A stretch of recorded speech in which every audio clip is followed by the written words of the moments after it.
Welcome to episode 1 of our brand new podcast, Digital Media and Technology in Dubai. The podcast will focus on bringing listeners topical segments as well as informative conversations with local experts, exploring the latest news and developments in the digital media and tech scene in the burgeoning international capital that is Dubai. This first episode is called Dubai Does Business. I'm your host, Spencer Stryker, digital media professor at the American University in Dubai. All the episodes are recorded on location at AUD in the heart of Dubai's media city. We're very, very lucky to get some great guests for our first episode, Dubai Does Business. Those guests are Andrew Staples, the chief business reporter for Gulf News, who covers the technology vertical. Gulf News, who, for those who don't know, is the leading newspaper in the region, and Andrew has a profound understanding of the business scene in Dubai. We also have Maha, who is the managing director of OC, or Organizational Consultants, which is her own business, and she's also the former head of communications for Google, MENA. Both Andrew and Maha are true insiders, brimming with expert knowledge of the Dubai technology scene, making this a very rich and in-depth conversation. Topics discussed in episode 1 include an exploration of the startup climate in Dubai and whether Dubai could be the next Silicon Valley, and whether or not that's even the right question to be asking. That leads us down an interesting road in which we explore the question, what makes Dubai Dubai? In other words, what's the unique pulse of the city? We explore the social media scene in Dubai and some of the top social media influencers in the city and the region. We discuss some of the key startup successes in Dubai's recent history, such as Careem, which is a local, they're going international, but a competitor of Uber that accepts cash payments. And we also delve into the topic of what are some of the unique barriers to entry to building a business in Dubai. Beyond that, we talk about 500 Startups' $30 million initiative in the region called 500 Falcons, the debut of the World Drone Grand Prix in Dubai, and even the startup behind the fascinating Save Steve Jobs campaign, which was a fascinating print marketing campaign that you could not help but see in Dubai. And we'll talk about the innovation behind the campaign as well as the startup itself and the company behind the campaign. So I really hope you enjoy the first episode of our new podcast, Digital Media and Technology in Dubai. We hope to bring you many more episodes and many more fascinating guests in the future.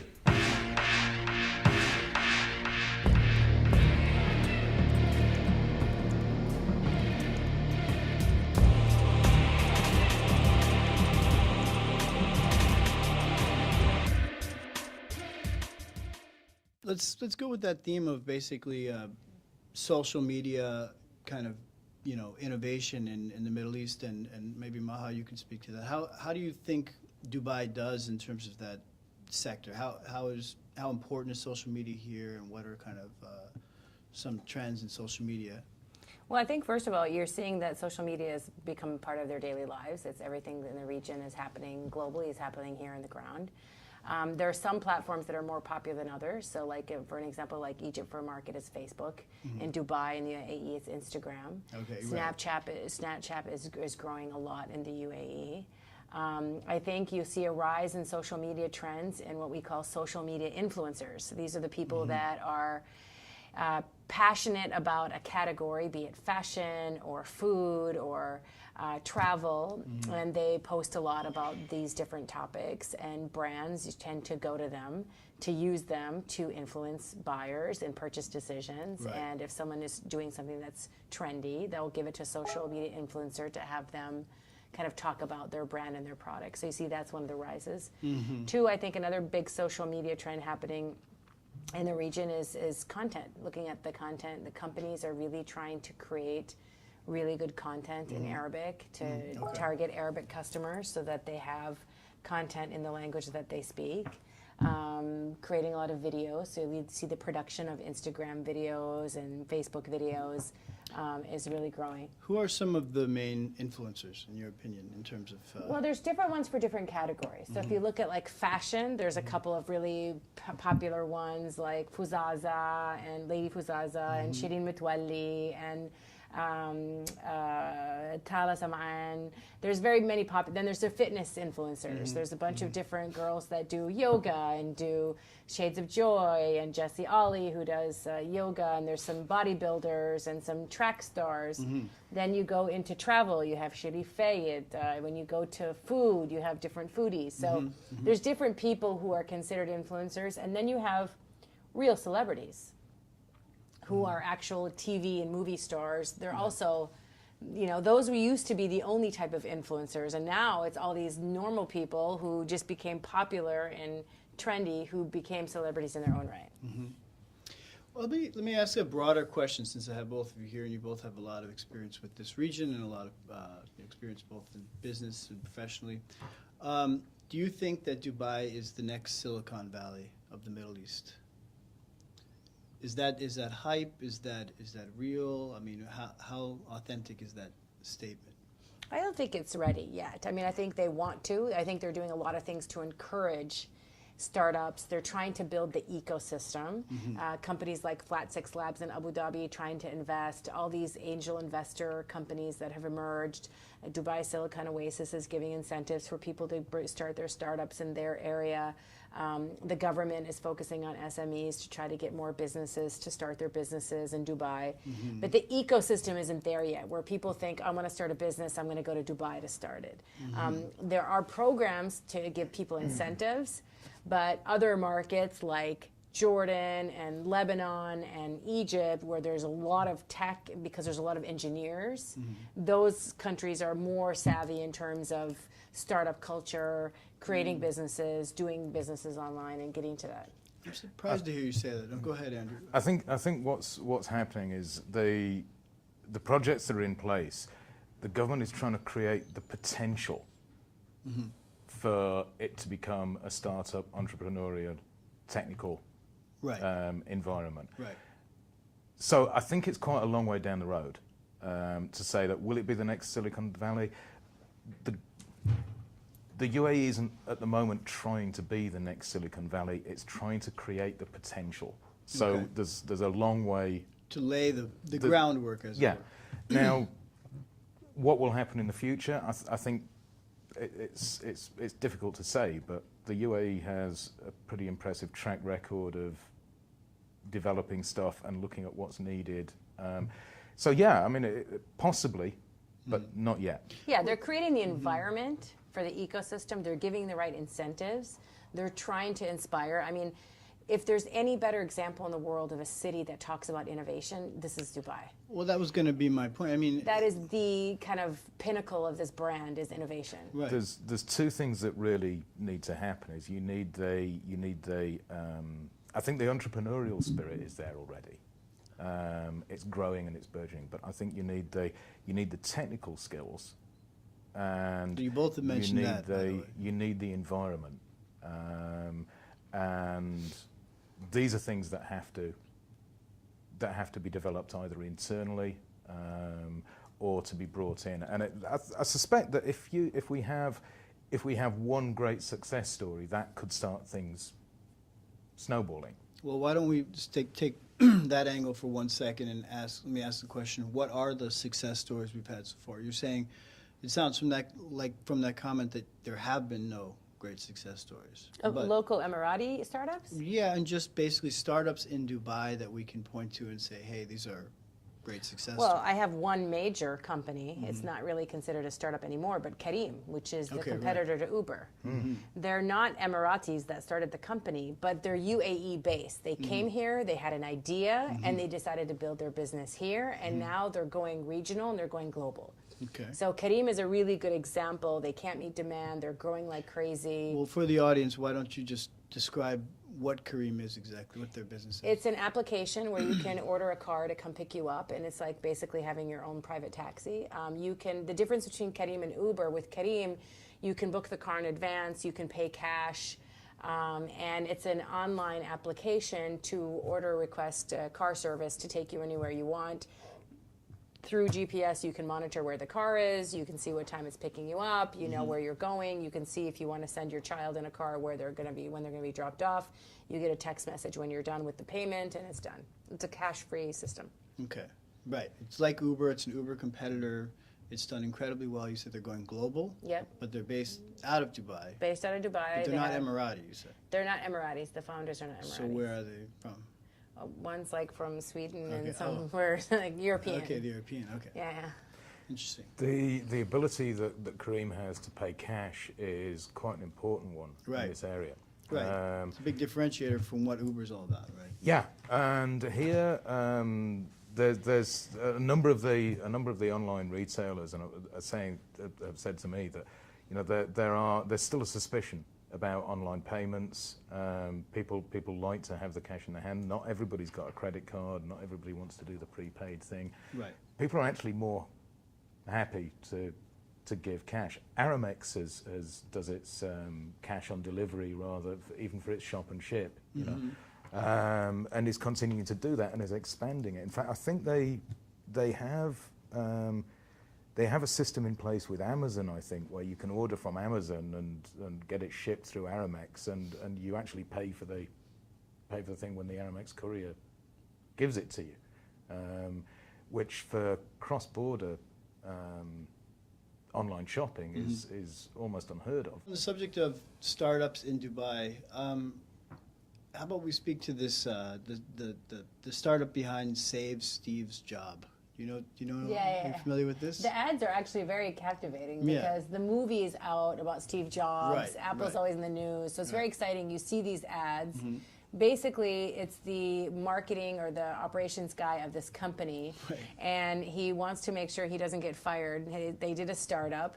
It's basically a listings, a classified listings. It's really actually informative and has a lot of good listings. It's a very, very good website. Yeah, and you basically go, it's sort of like a Craigslist, but like more affluent and more like detailed, has more rich content on it. They're curated. It looks nicer. That's the difference. What's they're, that? They're curated. Yeah, they're they curated write their content. own. Yeah, they yeah. write their own content. Yeah, they have their own content. And basically they put up their thing saying, save the guy's job, visit the website. If we don't get traffic to the website, the guy's going to get fired. So this was nonsense. This was like a narrative that they constructed, Yeah. or is it okay? Yeah, it's just an ad campaign, but it was Right. very clever because Right, you very wonder clever. why do we have to save his job? What's his job? So Exactly. you go to the website, Right. and it's basically listings, but it's very comprehensive. Restaurants, everything from services to your pets to your anything you need for your house. It's actually quite clever. Well, from the print ad, it said something like, "Save Steve's job. He blew our whole marketing budget on this ad." Yeah, Isn't yeah. that what it said? Yeah. So, you kind of got the idea behind it. They're a tech startup, and I went down to interview them at the launch, and one of the things that they were saying was, they were being a little bit reticent on exactly what the requirements for saving his job were, but that one of the things that they were saying is, as a tech startup with a very tight budget for what they're trying to do, is they're lucky to have a marketing person at all, and if the ad campaign doesn't work, then they Right. can't afford one. So it was a very clever marketing campaign because Yeah, it's cool. yeah, I mean, it caught everyone's attention, and then of course it drove traffic to the site, and it built the awareness of the site and what they do. But then you're saying it's also a terrific product. It's actually that they pretty make. good. Yeah, It's it's very excellent. informative. Yeah. I mean, if their aim is to be a listing site that has independent reviews of all kinds of venues, goods, services, and vendors around Dubai, including the government services, and to tell you what's good about them, what's bad about them. But it's differentiated and, then from tips for Dubizzle. using it. Dubizzle is a similar service, or no? No, Dubizzle's not really the same thing. They're not. Dubizzle's more buying and selling yeah, goods. This is yeah. like Dubizzle- listings. So it's like Dubizzle's under sort of fitness, eBay it'll tell you for- all the different gyms. Under okay. restaurants, it gives Yeah. you the different types of food. If you want to look up butchers, it'll give you butchers. If you want to see the list of where you can go for pet services, you can look up pet services, women beauty, health and wellness, opticians, spas. It's basically Then a listing of the. They're not selling you products on here. They're listing. sort of They're the best aggregating the places to go. content. They're aggregating the content. They're not actually aggregating it. They're writing their own. Oh, they are. So they have a number of researchers who go out and test things on a secret shopper basis. The interesting thing about this is they want to keep it ad free, and they want to keep it free to the point of user. Now I'm not really privy to their financing on this, but I can't really see where they're going to monetize this and how they're going to sustain it. They want to ultimately, they want to drive enough traffic to the website that they can charge companies to be on it. Okay. Right. And they believe that they can charge companies to be on it and still maintain their independent reviews. They recognize that there's a conflict of interest there, and they believe that they are strong enough to overcome that. I would think that obviously the way to get revenue with something like this is to get the traffic there and then get the advertising in, because you've got the page views. Right. The fact that they believe they can do it another way is going to be interesting to watch. It will be. But it is a really, really good website, and I've found a load of stuff to do in Dubai that I had no idea was here. You wouldn't have known it without the site. So Yeah, that's absolutely. a pretty good endorsement for it then. Did you particularly like the men's shopping section? I haven't gone anywhere near the men's shopping section. Just thought, just asking. I have more than I don't have more than enough boy toys, but my wife says I do. So sticking with the topic of Dubai and sort of entrepreneurship, 500 Startups has a variation here, or a version here called 500 Falcons, where they're putting $330 million into MENA startups. Is that correct? Yeah, so they made the announcement in January. Dave McClure was in town. I actually met with him. Basically, 500 Startups is a program globally where people can apply to go into this accelerator. Mm-hmm. And then for like a 3 to 6 month period, you go through the program where they give you mentors, they help you look at your business. And at the end, they have like a demo day and you try to get funding. They help you line up investors. So they've never done anything to invest in the region. There have been many companies from the Middle East who have applied to 500 Startups globally mm-hmm. and have been accepted. Okay. But this is the first time they've allocated a fund for MENA. So they want to look at companies that wouldn't normally get funded. So they're focusing on e-commerce. They're focusing on people who are developing Arabic content. Mm-hmm. They're focusing on companies that are doing things to have to do with hardware and the Internet of Things. So they haven't actually funded anybody yet. They just kind of announced in January that they're going to be doing this. It's obviously a month ago. Yeah, a month ago. And so it's a really big move that the global accelerators and the ecosystem for entrepreneurship is looking at the region to get the next up-and-coming companies. Right, but again, 500 Startups is based out of Silicon Valley. Yes, correct? It's based in San Francisco. And so you're saying in the past they have funded, they accept applications from all over the world. Yes. And so they've funded Middle Eastern. Several companies from Egypt and Jordan have gotten funding from 500 Startups and have gone part of the program. I don't know that any companies from the UAE, to my knowledge, have been in 500 Startups, but they probably are applying. It's a process. So so they decided that they were going to go ahead and do a special one just for the Middle East, and that's because they saw that much potential in this region? Yeah, I think the region, they think, look at our target market, 50% of our people are under the age of 25. Mm-hmm. Mobile technology penetration is through the roof in the region. We have the second highest views in the world of YouTube in the Middle East, more than any other country around the world. Our consumption of technology is large. We have the right infrastructure. Look at what Dubai on itself is doing in terms of Wi-Fi and internet connectivity. Data is relatively affordable across the region. There's some markets where it's more expensive, mostly across North Africa.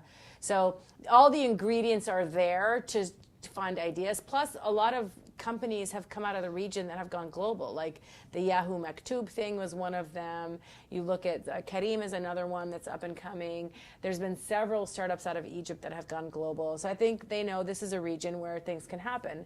And if they can inspire people, then I think a lot of companies, including Emiratis, will come forward to try to get some of that money.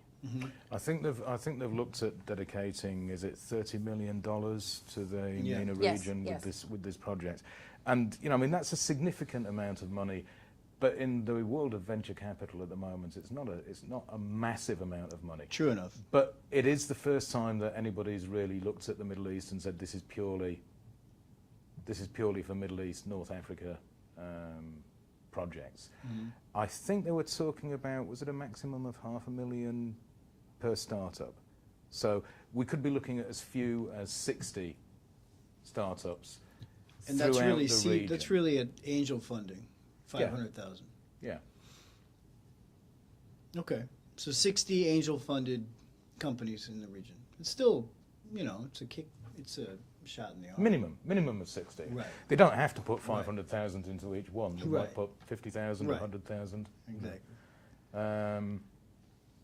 But startups here do face a certain number of challenges. It's more expensive to start a company up here than it is in, say, the UK. Here to register a company is going to be 15,000 dirhams. In the UK to register a company it's £15. Right. It's In less the than U.S. 100 as well, the dirhams. barrier to entry is quite low. Right? So there's a higher startup from that perspective. On the other hand, once you've got the company set up, there is as yet no corporate income tax. Whereas in the UK, you're going to be paying 20%, I think, is the current tax rate. In the US, obviously, you're going to be paying tax. That, however, of course, is just on profits. But for a startup, the initial setup costs is one of the most important things. On the other hand, there are a number of things that are very beneficial to a startup in the UAE. Perhaps not on a global scale, but certainly within the region. You're looking at huge amounts of bandwidth available. You're looking at cloud services being available. Once you have the cloud services, then you can reduce your startup costs significantly. Say you're a graphic design firm, or you're creating websites for people. In the past, you would want the Adobe Creative Suite, and for what you need, you're going to be looking at 7,000 to 10,000 dirhams to buy that.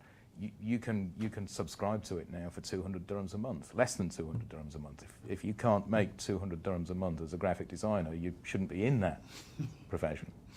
So there are various sort of pros and cons to starting a business, basically in Dubai, is what you're getting at, and there, some really high. I think you barriers have to to be. entry, I think you have to be aware of what the issues are. I wouldn't say that there are pros and cons. I would say you have to be aware of what the issues are. The startup costs are higher than they are in the UK and the US, for instance. Right. But I haven't really looked into startup costs for elsewhere in the region. I believe they're comparable. Dubai is very keen, the UAE is very keen to have startups in. It's one of the reasons for creating the free zones. But still, you're looking at that fairly hefty investment to actually get the thing up and running.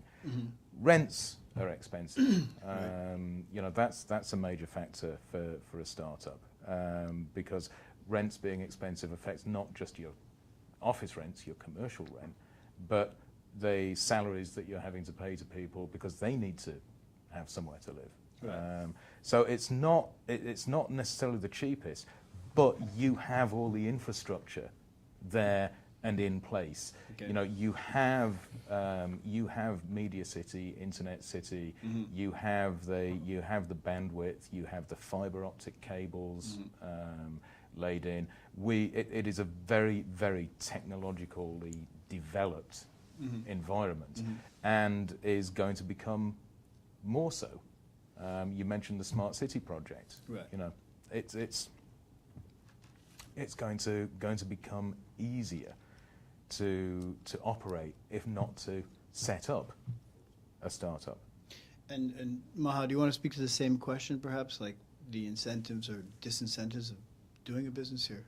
Well, there's two advantages. One is the free zone. So they set up those companies for people to use in Dubai. They have them in Abu Dhabi. They have them. So one advantage if you have a small business is to try to set up your business in one of the free zone because it affords you some opportunities and advantages for that.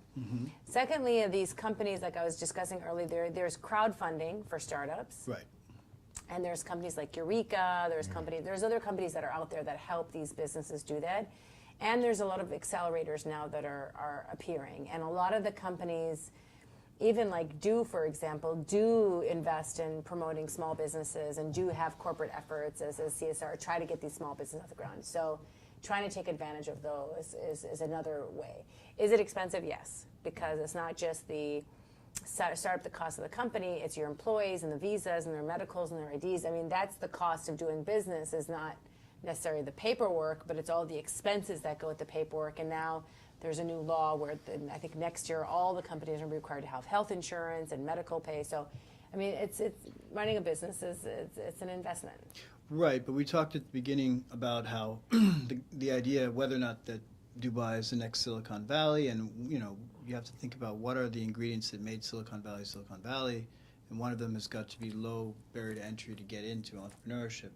So is that something that you think will change in the future, that they're working on changing, or not? Well, I think the cost of living in Silicon Valley is enormous, well, and people that live there say true. that. So I think they're having issues with traffic and with housing. It's expensive. I mean, even Right. companies like Google have to bus in their employees, and it's a real issue. It's happening in Seattle as well, Yeah. with the Microsoft headquarters, but that's attracted other companies around, and the costs are going up. We're not in you talk about will it be the next Silicon Valley, but we're not in the Silicon Valley of the 1970s where Steve Jobs and Steve Wozniacki can start building apples in the garage. That Silicon Valley is long behind. It's a major area. That's the long expenses are behind there, because why? Why is Dubai not like Silicon Valley in the 1970s? I don't think it wants to be like No. Silicon Valley in the 1970s. Okay. I think the premise of the question shouldn't be, can Dubai be the next Silicon? I mean, Dubai is known for creating its own brand, doing its own thing, having its own innovation, point. tourism, and making the marketing of their brands. I don't know that they want to be a Silicon Valley. I think what they want to be is a business hub, a place where someone dreams of, like, I want to grow up and start my business in Dubai because it's got great schools and it's got great tourism and it's got great healthcare and it's got great transportation and good infrastructure. Those are the things that make a city appealing to come live and start your business, more than some of the elements that helped build Silicon Valley back in the day. But I think, look at the things that they're doing on innovation, for example, on the drones. Everyone loves talking about drones because they're so fascinating. Right. So they had the drones for good competition, that the government actually was kind of behind that initiative. And you had really cool projects like delivering medicine to areas that you can't get streets or transportation to, or having a drone do surveillance and marine and like over the marine area, so it can detect if there's any broken pipelines that need to be repaired. So real kind of uses for when you need to have a drone, not for spying, but for good reasons. Right. And they just announced the other day that they're going to have the World Drone Prix. Like who thinks of that stuff? But like Dubai, this is a Dubai thing to come up with. And on March 11th, they're going to have the Drone Prix. It's basically a global race where people will come and bring their drones and compete. It's just like, gadgets meets technology meets crazy Dubai ideas. We have robot jockeys. Why not? Yeah, this is fantastic. I think that's the new brand of Silicon Valley that they're creating. I don't think they're a Me Too brand. I think they like to create their own brand. It's a great point, actually. So, sticking with that, what makes Dubai Dubai? You said it's kind of an audacity, or combined with technology. What is that? I think it's vision. It's moving quickly. It's like accelerating, beyond people's wildest dreams. And I think it's a lot to do with service. Like, give people really good service on everything, government, institutions, their interaction. Give people good service and they're going to stay. Give people a good quality of life and they're going to want to stay. And I think that's what's made it such a strong brand. Okay. That's my point of view. I certainly wouldn't disagree with that. I think that there's audacity is an interesting word. I think there is a certain amount of audaciousness about it. Dubai has an attitude of if you build it, they will come. And they have, and people have come. It's not afraid to promote brand Dubai.